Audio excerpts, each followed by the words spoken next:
آ کر کے اعلیٰ اور معیاری تعلیم حاصل کر رہے ہیں۔ RPO فیصل رانا نے کہا کہ پولیس عوام کے جان و مال کی محافظ ہے۔ محافظ عوام کے تحفظ کا فریضہ اسی وقت محنت اور لگن سے ادا کر سکتا ہے جب وہ خاندانی تفکرات سے آزاد ہو۔ آج کل کے دور میں معاشی تفکرات کے بعد سب سے بڑا فکر اولاد کی تعلیم و تربیت کا ہوتا ہے۔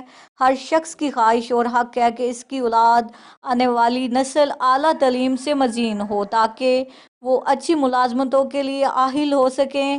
ڈیرہ غازی خان میں اعلیٰ سطح کے تعلیمی ادارے کے ساتھ پولیس کی پبلک پارٹنرشپ انتہائی خوشگوار اور یہاں کے پولیس ملازمین کے بچوں کے تعلیمی مستقبل کے لیے انتہائی اہم ہے۔ انہوں نے کہا کہ اس ادارے کے جو مسائل ہیں میں انہیں بھی ترجیحی بنیادوں پر حل کرنے کی کوشش کروں گا۔ انہوں نے اس توقع کا اظہار کیا کہ یہ ادارہ بہترین تعلیمی نتائج دے گا اور پوزیشنز حاصل کرنے والوں میں پولیس اہلکاروں کے بچے سرفہرست ہوں گے۔